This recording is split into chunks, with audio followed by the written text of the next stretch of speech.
I'm out here in the middle of the farming belt, and this is where ATVs or all-terrain vehicles really are at home.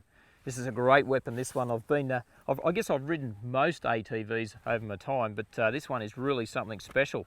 It's got a great big Rotax engine at 1000 cc's, and it just climbs up and down these hills like nothing else. I've been poking around, you can see behind me here, pretty steep terrain. And as we say, ATVs or all-terrain vehicles means you can pretty much go anywhere. Just remember, when you are riding one of these, it's fine to go up a steep hill or down a steep hill, but around the sides of the hills is where you're really going to get in trouble, and that's where you can tip them over. But look, they're great fun. They're fantastic to get on the beach and have a bit of a play around in. I've got one at home, and I've got a couple of fishing rod holders on the back of it, and I stick the fishing rods in there and load all the gear up and go down the beach and have a fish. I've snuck into a few secret spots chasing some Murray cod and some bass on them as well. But out here, this is where the farmers really get hold of them. They do their thing. The dogs get up on the back, they put spray rigs on them, and they're spraying burrs, and they're really using them as, I guess, it's their tool. You know, they've replaced horses, and that's what ATVs have done. But these days you can have them for both purposes. You can, a bit of recreation, and you can also use them out here on the farm to get all of your work and all of your jobs done. So they've got all sorts of different characteristics that allow them to venture into some wild places.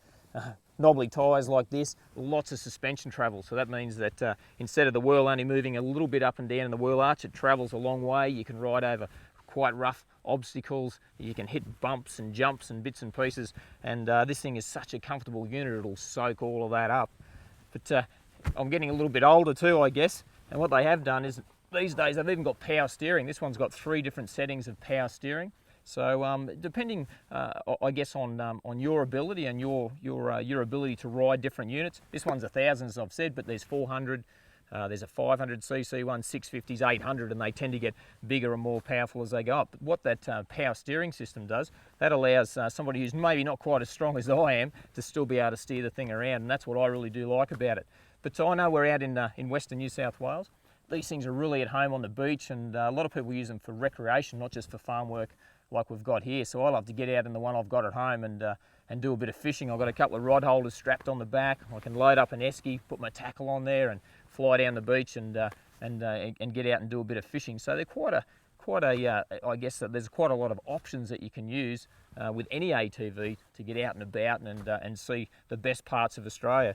But quite an easy thing to drive. There's no clutch, there's no manual gearbox in this thing. You've got park, high range, low range, neutral, and of course reverse if you've got to back yourself out of a bit of a situation. Just remember to be safe when you're riding around on ATVs.